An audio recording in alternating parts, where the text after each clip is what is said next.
Ocala's information station, 1370 WOCA. Ocala.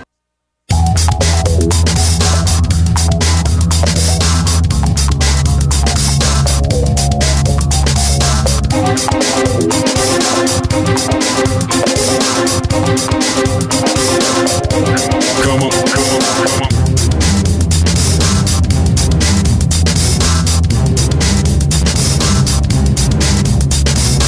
All right, 25 minutes before 9 o'clock. Thank you for tuning in. It's time for NewsBites. This is the portion of the morning where Robin and I read the news from the different news agencies that we subscribe to here at the source, WOCA, and we shorten those news items. It gives you a chance to catch up on the news without spending all day trying to do so. But if you prefer to hear the longer version, or at least to know the longer version, the website for the news agency would be the place to go. In some cases, I'll actually give you the .com. Most of them are simply the name of the agency with the .com followed by it. All right, here we go. First story is from Fox News. Palestinian authorities claimed that a United Nations school was hit by Israeli tank shells early this morning, resulting in the deaths of 15 people and injuring 90, while Israel announced a 4-hour ceasefire for parts of the Gaza Strip. The Israeli military said it fired after its soldiers were targeted by mortars operating from the vicinity of the school. In response, soldiers fired toward the origins of fire and were still reviewing the incident, according to a statement from the Israeli military. The shelling came amid the heaviest air and artillery assault by Israel against targets in Gaza since the beginning of Operation Protective Edge earlier this month. This morning, our time, it would be Wednesday afternoon over there, Israel's military declared a 4-hour ceasefire in some areas of the Gaza Strip, saying it's for humanitarian reasons. The ceasefire began at 3 p.m. their time. Hamas militants in Gaza had no immediate reaction. The Senate yesterday unanimously confirmed Robert McDonald, a former corporate CEO and an ex-Army officer, as the next Veterans Affairs Secretary. He replaces Eric Shinseki, who resigned in May amid an unfolding scandal at VA medical facilities. The vote was 97-0. McDonald takes over a massive bureaucracy with more than 300,000 full-time employees that are still reeling from allegations of delayed care and alarming mismanagement at major medical facilities, reported by CNN. And from the Associated Press, Republicans are ready to muscle legislation through the House authorizing an election year lawsuit against President Barack Obama that accuses him of exceeding his powers in enforcing his health care law. A party line vote and plenty of sharp partisan rhetoric was expected when the Republican-led chamber considers the measure today. Democrats dismissed the proposal as a legally groundless exercise that could end up costing taxpayers millions of dollars in legal fees and other expenses. They've branded the effort a political charade aimed at stirring up Republican voters for the fall congressional elections. They say it's also an effort by top Republicans to mollify conservatives who want Obama to be impeached, something House Speaker John Boehner, a Republican from Ohio, said yesterday he has no plans to do. U.S. technology companies are in danger of losing more business to foreign competitors if the National Security Agency's power to spy on customers is not curbed. The report by the Foundation's Open Technology Institute called for prohibiting the NSA from collecting data in bulk while letting companies report more details about what information they give the government. Senate legislation introduced today would fulfill some recommendations by the Institute, which is a Washington-based advocacy group that has been critical of NSA programs, reported by Bloomberg. And this is from ABC News. A 100-year-old water main near the UCLA campus in Los Angeles ruptured yesterday afternoon, spewing water into the air, stranding cars and people in underground parking structures. A geyser surged from the 30-inch pipe into the middle of Sunset Boulevard. Streets on and near campus flooded as fast-moving sheets of water poured down the entrance of a parking structure, flooding the school's storied basketball court less than 2 years after a major renovation. Parts of the UCLA campus, including Drake Track and Field Stadium, parking lot number 7, and Pauley Pavilion were flooded. Water cascaded to the entrance of Pauley Pavilion, considered one of college basketball's shrines since it was built in 1965, and then poured onto the court named for legendary coach John Wooden and his wife Nell. The arena underwent a $133 million renovation in 2012. 68% of cell phone owners receive at least some unwanted sales calls. This is according to Pew Research, with a quarter of them reporting that it happens several times a week. 34% say they get calls for collection of debt that they do not even owe.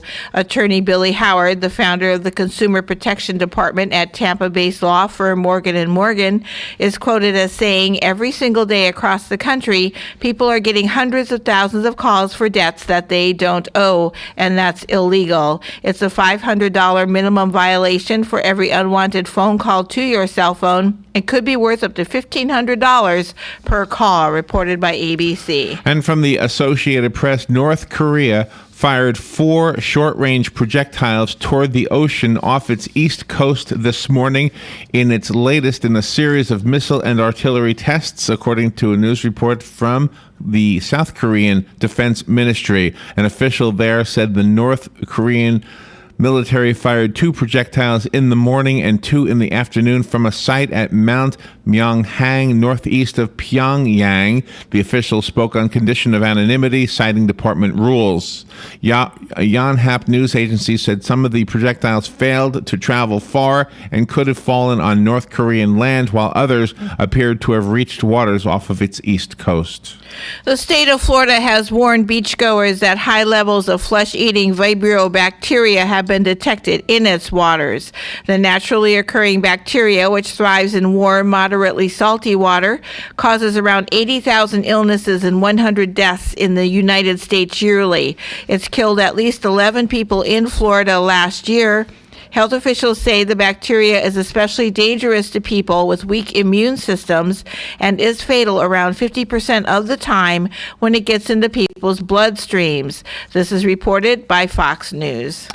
And from the Associated Press, From the Associated Press, a 2-month-old baby is recovering after being left for about an hour inside a hot minivan parked outside of a doctor's office here in Florida. Orlando broadcast stations report the baby's mother told investigators she was inside Timber Creek Pediatrics with her 9-year-old around 3:30 p.m. yesterday when she realized she had left the little girl in the van. Orange County Sheriff's deputies say the mother rushed the baby into the clinic where doctors were able to stabilize her. She was then taken to Nemours Children's Hospital. Authorities have not released the woman's name. There was no immediate word on whether she would face charges. Officials with the Rick Scott campaign say the governor has agreed to 3 debates this fall with the Democratic nominee in the state of Florida, but it may turn into a 3-way. Libertarian candidate Adrian Wiley says he's been invited also.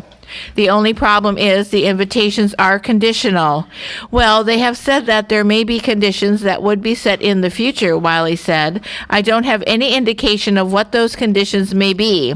However, I think at this point in the race, we have established that I am a viable contender.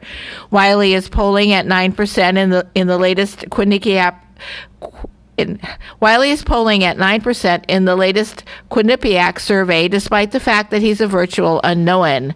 He says he expects the Democrats and the Republicans to do everything they can to keep him out of the debates. Wiley says he has been invited to 2 debates and has been told to keep his schedule open for a 3rd, but he stresses that as the yet unknown conditions apply in all cases. Reported by the Florida News Network.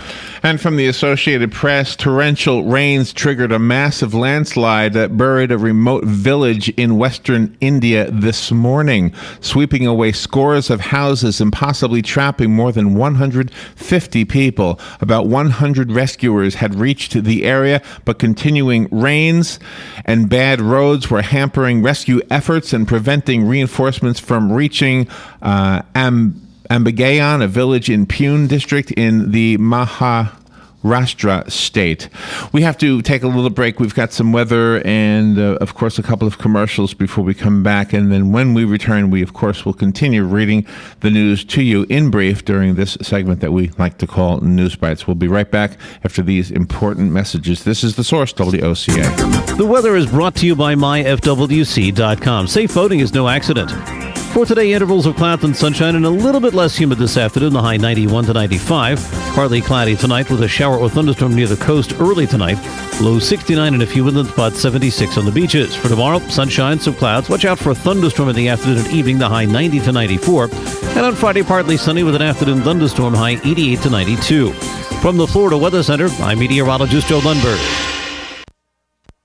Each morning, we wake up thankful to live in a free nation with liberty and justice for all.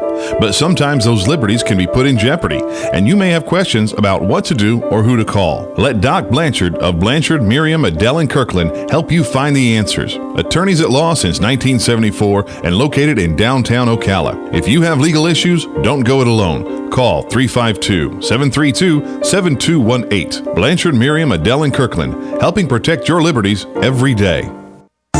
You've got a garden and we've got a show for you called You've Got a Garden with your host, Master Gardener Carol Ann Baldwin. Carol Ann answers your questions about your flowers, your veggies, your grass, your trees, even questions about your bugs. And she's only on WOCA, so don't miss Carol Ann Baldwin and You've Got a Garden each Tuesday from 9 a.m. to 10 a.m. right here on WOCA The Source.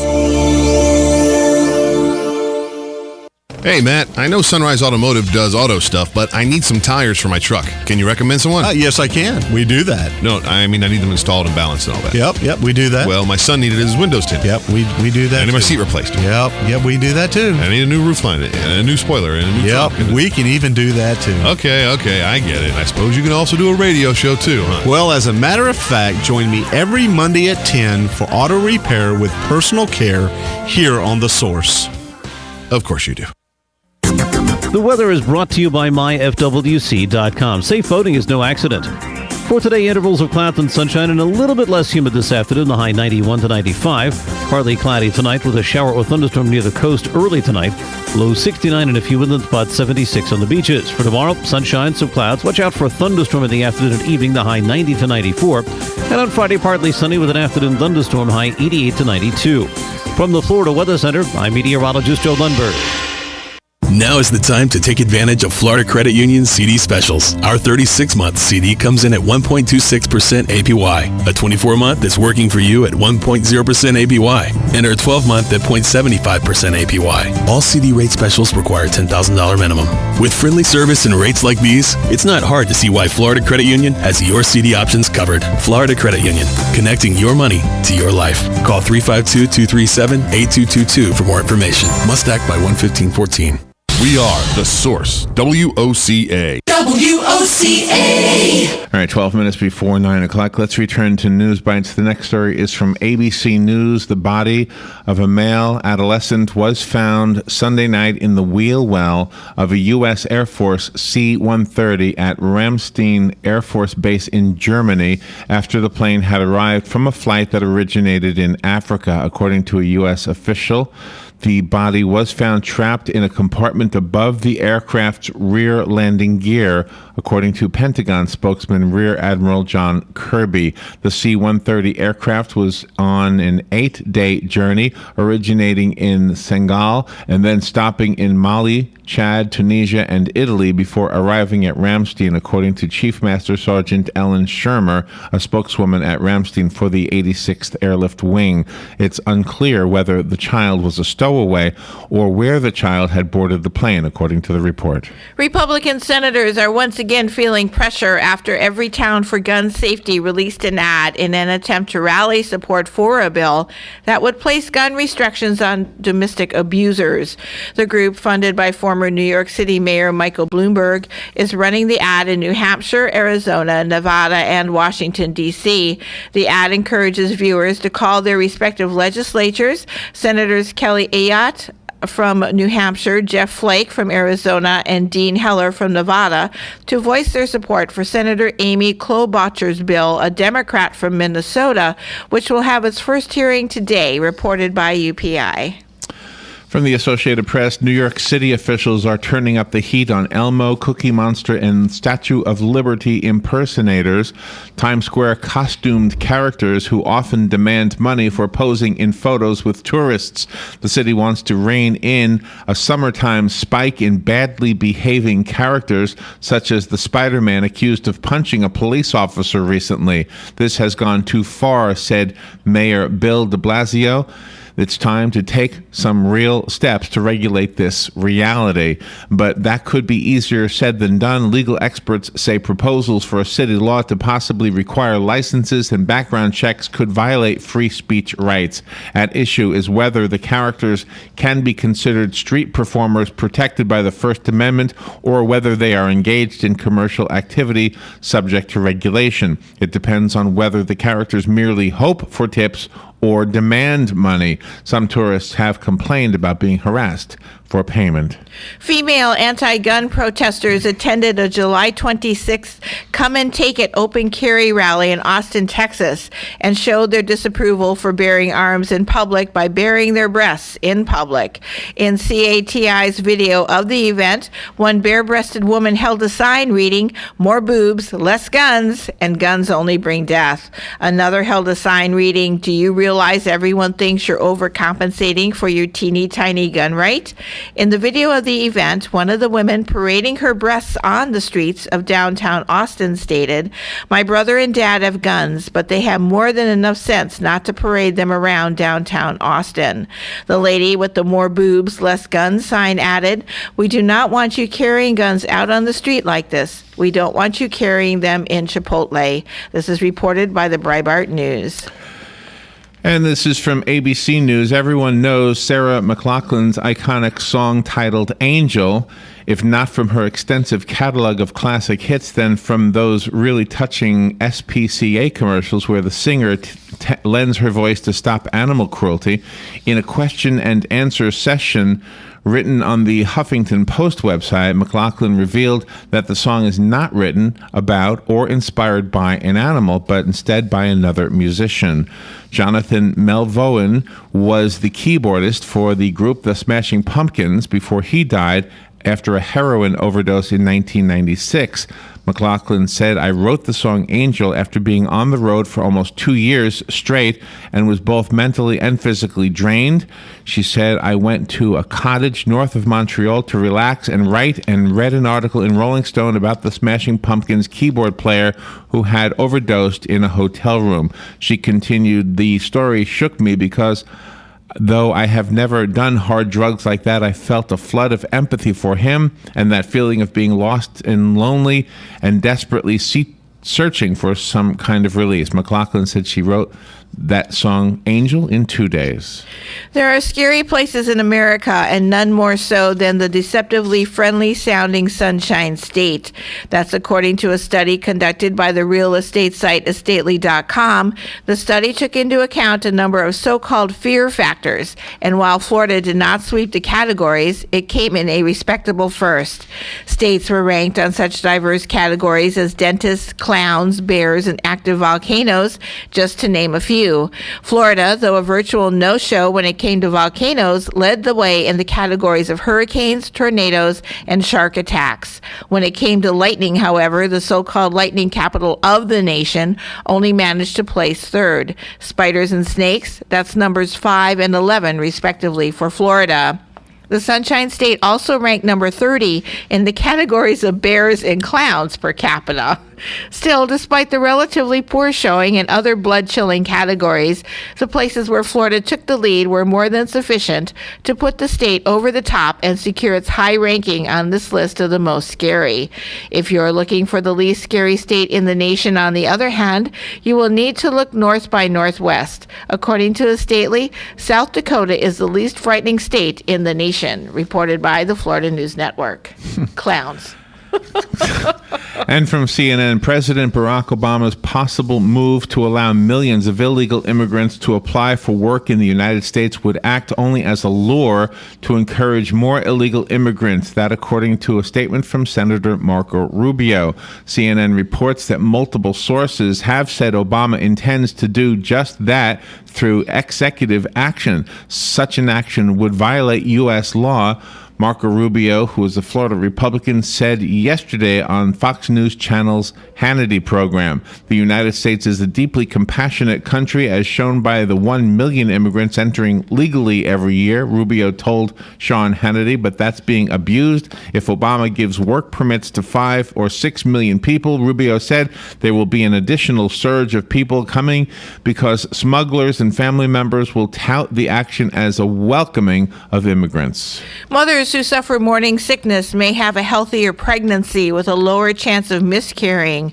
This is according to a study that also suggests the baby may also be more intelligent. An analysis of research studies has found a host of benefits associated with vomiting and nausea in pregnancy.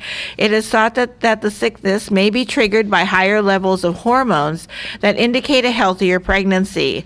The Duchess of Cambridge suffered a severe form of morning sickness while pregnant with Prince George, called hyperemesis gravidarum, which requires treatment in the hospital, reported by The Telegraph. And from MSNBC, an Albuquerque teenager is doing her part to put an end to the spate of children being left in sweltering hot cars. Alisa Chavez, a high school senior, has a patent for a device she calls the hot seat, which is a pad that is placed inside a car seat or booster seat that works with a driver's keychain or car alarm and an app on their phone. If a child is left inside the car and the temperature rises, the alarm is activated. It's loud enough to grab people's attention around the vehicle, as well as remind the parent on their key fob or their cell phone, Chavez told NBC affiliate KOB.com after receiving recognition from the mayor of Albuquerque for her gadget. Chavez said she came up with the idea for her 8th grade science fair and is now raising money to create a prototype of it. Skin cancer is a major public health problem, according to the Surgeon General. The country's lead health officials implored Americans to better protect their skin. Boris D. Lushniak, who was appointed Surgeon General in July of 2013, recently spoke at a Washington Post forum about the growing risks of skin cancer. The talk preceded today's official call to action released by Lushniak's office. Incidents of melanoma are rising, tripling over the last 30 years, while other types of cancers are falling. But even though Lushniak's call to action posted skin cancer as a major public health problem that requires immediate action, he told reporters that doctors and health experts still aren't sure what's causing the increase, reported by UPI. And from the New York Times, the General Counsel of the National Labor Relations Board ruled yesterday that McDonald's could be held jointly liable for labor and wage violations by its franchise operators, a decision that, if upheld, would disrupt longtime practices in the fast food industry and ease the way for unionizing nationwide. Business groups called the decision outrageous. Some legal experts described it as a far-reaching move that could signal the labor board's willingness to hold many other companies to the same standard of joint employer, making businesses that use subcontractors or temp agencies at least partly liable in cases of overtime, wage, or union organizing violations. You've eaten sensibly all day, but around bedtime you get the urge to snack. Sweets like cookies and ice cream do more than throw your diet a nasty curve. The sugar rush can leave you tossing and turning for hours. However, a well-chosen bedtime snack can be healthy, weight-friendly, and even help you get a good night's sleep. A small banana with a tablespoon of almond butter is tasty. It's easy on calories and very filling. Plus, bananas are high in potassium, which is a natural muscle relaxant, and almond butter is high in magnesium and calcium, nutrients that are known to induce sleepiness, reported by Fox News. And from the BBC, the United Kingdom government has announced that driverless cars will be allowed on public roads from January next year. It also invited cities to compete to host one of 3 trials of the technology, which would start at the same time. In addition, ministers ordered a review of the UK's road regulations to provide appropriate guidelines. The Department for Transport had originally pledged to let self-driving cars be trialed on public roads by the end of 2013. So driverless cars in England beginning in January. Wow. I just hope they know to drive on the left side. That's all I hope. Yeah. All right, we've got to wrap it up. How many stories were we able to squeeze in today? 23. Wow, not bad. Yeah. All right, we will take a little break. We'll be right back. This is The Source, WOCA Ocala. Broadcasting from the Paddock Mall Studios, this is WOCA, Ocala, Gainesville, The Villages, 1370 AM, 96.3 FM, The Source.